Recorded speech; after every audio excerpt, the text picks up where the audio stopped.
We got a close game, and St. Peter's Prep now has the momentum, just like Montclair Kimberly had it going into the half. Now Prep has it going into the final quarter, and that's something that could ride all the way to a victory here over the Cougars. And you know what we have? We have sponsorship packages starting at just $90. If you're interested in sponsoring NJ.ORG broadcast, please contact Jay Treble at 201-741-4508. Like I said, sponsorship packages begin at just $90. Can you believe that, Mark? Only $90. You know what $90 buys you nowadays? It buys you nothing except great sponsorship packages here at NJ.org. Contact Jay Treble, 201-741-4508 if you're interested in that. Also, you can follow us on Twitter at NJ.ORG Varsity. Follow us on Facebook, NJ.org Varsity. Subscribe to our YouTube channel. If you're watching this video, likelihood is you're on our YouTube channel, so just hit the subscribe button. If you're watching this on NJ.org, it is youtube.com/NJ Newsfeed. And we are ready to go here in this fourth quarter. The team switch sides. It'll be Max Hall against Eric Nieves for the faceoff. As we have seen for most of this day, Rob Strain, Michael Carlino in net.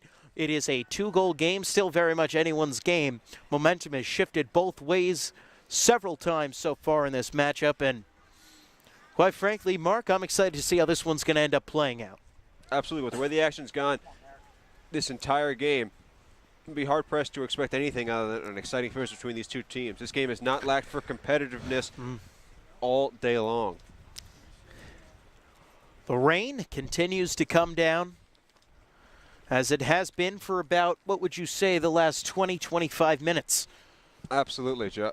It's been raining all day. It was drizzling when we got here this afternoon, about an hour before game time, and we looked like it was going to stay that way throughout the entire day, but it just picked up in a big way in these last few minutes, which is going to make this fourth quarter all the more intriguing when you consider the close game, evenly matched teams, and now you throw the weather element into it. Just makes it a lot more interesting and should make it a lot more fun to watch. Certainly should. Montclair Kimberly has their three-game winning streak over St. Peter's on the line here in this fourth quarter as well. The Marauders, meanwhile, Joe, looking to break their three-game losing streak to the Cougars, which would certainly mean a lot for this, especially this thinking about the senior class that has lost to this team 3 years in a row. Now with an opportunity in their final game against Montclair Kimberly to go out with a victory, which would be a huge boost for this team as they move forward. Both teams fighting for the face-off here, and St. Peter's on the attack right away with an opportunity to cut into this lead just like that, Joe. Will DeMartin, in his first game back from an injury, missed a couple of games. Had a good opportunity there, but decided to pass up a shot and try and set something else up. Hedengren with the ball. Now for St. Peter's. Gives it down low to Barberi. He's already got a goal in this game. Excuse me, that's Grant Hipple. Now Barberi has it, fires a shot that goes high and into the netting behind the goalposts that protects the railroad tracks just beyond the field here at James Keenan Field at St. Peter's Prep. That's the site for this rainy lacrosse game. Barberi with the ball, gives to Hedengren, dropped it, and he scores! 4 goals in the game for Christian Hedengren, and it is a 1-goal game, 3 unanswered for St. Peter's. As the pass went into Hedengren, it got knocked out of the stick, was down, he scooped it up and shot it at the net seemingly in one motion, and it got right past Rob Strain for the 6th goal of the afternoon. Got a game of runs here, Joe, between the 6-goal run for Montclair Kimberly, now 3 goals in a row for St. Peter's. Montclair Kimberly ball is taken by Dan Giannis on the far sideline. Gives it back up top to Joe Strain. So we've already mentioned today, twin brother of goalie Rob Strain. We'll back it back out for Giannis. Now back to Strain. Strain, a football player at Montclair Kimberly as well. Can see that. The ball picked up by Ken Carroll and taken now by St. Peter's. He'll play it around the goal for Carlino. Carlino with a nice safe pass there, Joe, rather than some of the dangerous passes we've seen him make earlier in the game, but to no avail as St. Peter's turns it over. And a takeaway that time for Ryan Fennelly. Second of the season. Not really big on the defensive side of the ball, but you don't need to when you're an attacker. Max Hall with it, and he'll play it down for Tommy Fusco. He'll exchange spots on the field and then exchange the ball. Back to Hall, being worked on by Will DeMartin. Hall takes it down to the GLE. Now, after nothing ends up developing, he'll take it back out and he'll pass it off for Ryan Fennelly, who shoots and it goes in. Looked like it might have glanced in off the leg of Michael Carlino. And just like that, it's Montclair Kimberly answering with a goal of their own. Score now 8-6 with 9:41 remaining in this game. Cannot overstate the importance of that goal, Joe, to stunt St. Peter Prep's momentum after they just scored 3 goals to make it a 1-goal game. Now, Montclair Kimberly feels like they're probably right back in control of this one, even with the lead only 2 as opposed to the 4-goal lead they had before. And for Ryan Fennelly, that is his 4th goal of the game. He now has 9 goals in the last 2 games for the Cougars. 5 on Saturday against Cranford, now 4 against St. Peter's here this afternoon. Grant Hippel with the ball for St. Peter's, as they'll try and answer with a goal of their own. They're making a couple substitutions here, and so they'll just hold on and wait to get it set up. Shot, Hedegren, score! And just like that, within 20 seconds, the 5th goal of the game for Christian Hedegren. Joe, and it's now 8-7. Before Montclair Kimberly even had a chance to relax with their 2-goal lead, St. Peter's Prep makes it 1 just like that. And 3 assists now on the game for Tanner Barberi. He's now got 9 to lead the Marauders. And also give an assist to the stat keeper, who is right behind me, for coming up with that nugget. Hard fight here for the face-off. Eric Nieves trying to win it for the Marauders, and he does. Wind starting to drive the rain right into the face of myself, and I'm assuming also into the lens of the camera. Unfortunate but true, Joe. Grant Heppel with the ball for St. Peter's. He'll dish off to Will DeMartin. He'll swing it across for Christian Hedegren, already with 5 goals on the game. St. Peter's trails by 1, 8-7, with 8:36 remaining in this game. Up top, DeMartin fires it across, and it was an errant pass. Bad pass intended for Grant Hippel, and it'll be taken now by Montclair Kimberly, and Ethan Fusco will play it across to Rob Strain. Rob Strain, sophomore goalie, allowing 6.8 goals per game. So right around his average here in this one, having allowed 7. Dan Giannis with the ball for the Cougars. Makes a nice deep move that time to get around Sean Connors. Connors able to recover quickly and play it back for Tommy Fusco. Fusco gives to Fennelly. Fennelly now will work it in. Now play it back for Fusco. Pretty much what we've seen all day out of the Cougars, just playing it around the outside.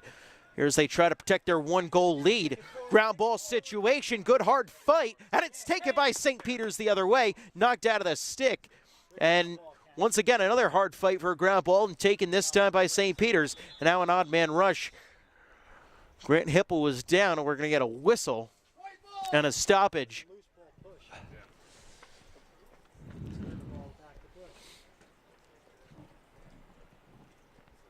A whistle came on the loose ball.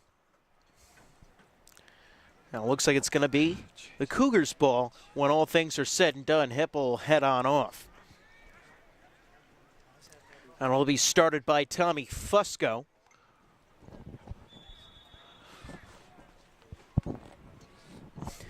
For Montclair Kimberly, Fusco with 2 goals on the game. Fennelly with a shot. It goes wide. Nice job by Carlino to force that shot wide.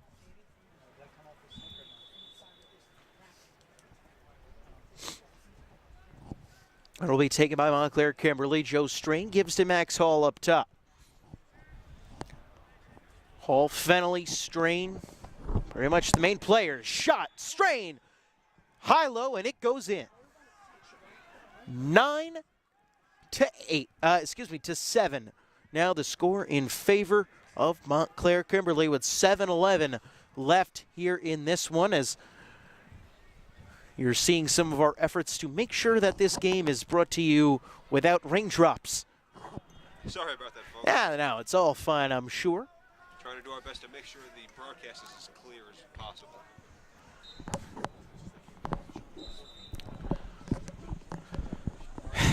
And we got a whistle, and it's going to be St. Peter's ball, trailing by 2. 7 minutes remain here in the fourth quarter. It has been an exciting game of lacrosse, to say the least. It would be something else if it was an exciting game of some other sport. St. Peter's with the ball. They work it around, walking in with it now. Alex Ayala. Just a small. Small over to Tommy McIntyre. It's a big wide receiver on the football team here at St. Peter's. Hannegren already with 5 goals, now controls it behind the net.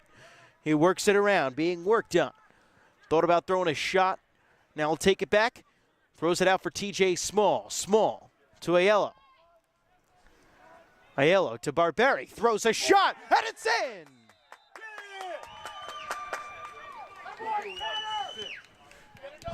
Tanner Barberi with his second goal of the game. He's got 3 assists, so a 5-point game for him.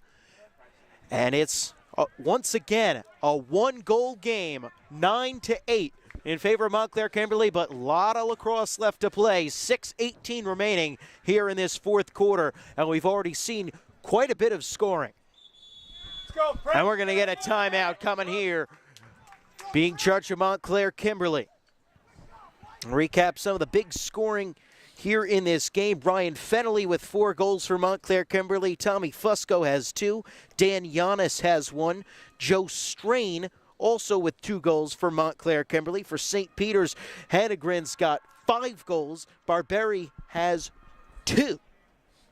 And it has been a scoring barrage here in the fourth quarter, Mark. Absolutely, Joe. And these last 6:18 are all going to be about the defensive stop. Who can make the next defensive stop? Because it's gone back and forth these last few minutes. St. Peter's cuts it to 1. Montclair Kimberly puts it back to 2. St. Peter's cuts it to 1. Montclair Kimberly pushes it back up to 2. So whichever defense is able to make that stop, that leads to the goal that either ties it or makes it a 3-goal game.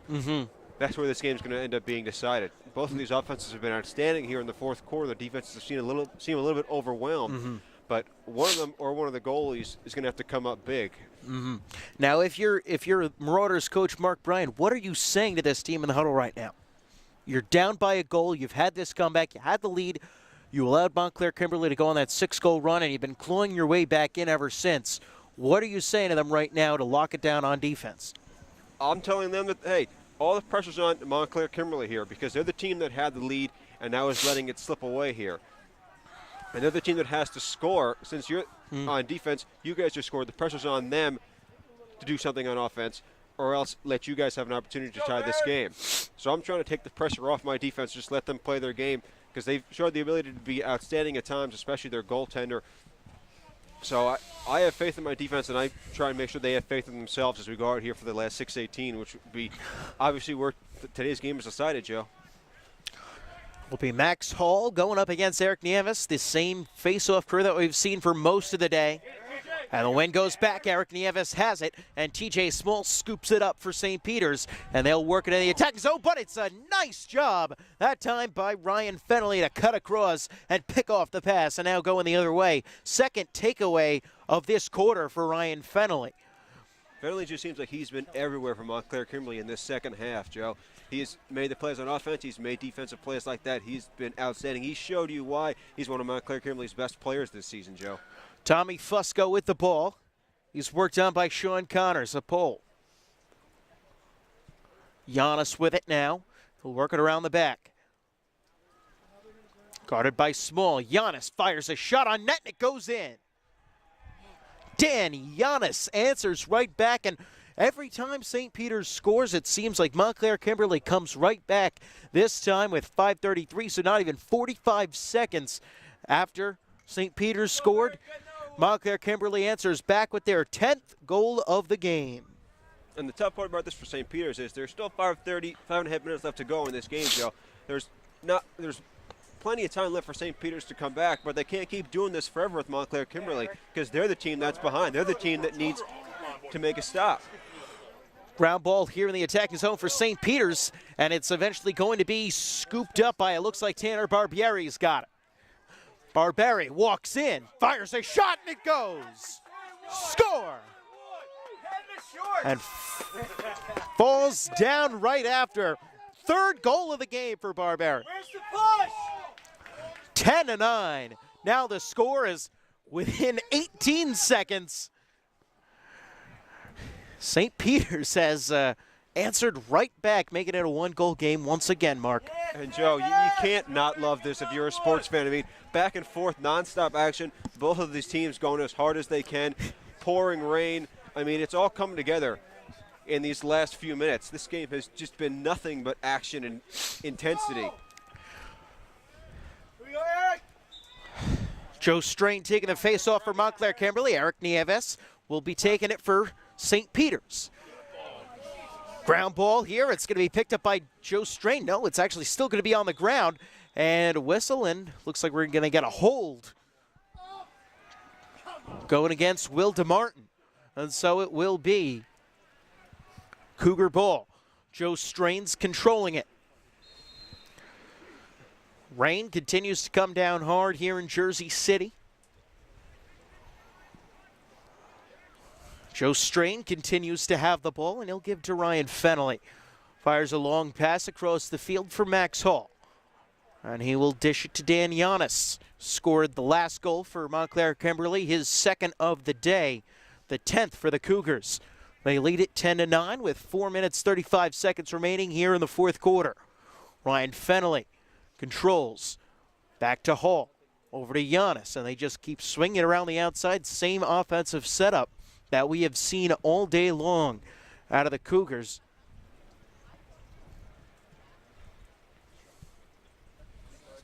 Tommy Fusco now controls it. Fusco had the first two goals of the game for Montclair Kimberly. He's been held off the score sheet since then. Those were his 5th and 6th goals of the season. Fusco still with it. Fires it around for Giannis. Giannis trying to get in somehow, but Connor's doing a nice job checking him out of the box. Be taken by Ryan Fennelly. Big guy, their most talented player. 4 goals on today's game. Eric Nieves guarding him. Fires a shot, goes wide, and it'll skip out of bounds. It'll stay Cougars ball. 3.5 left to go.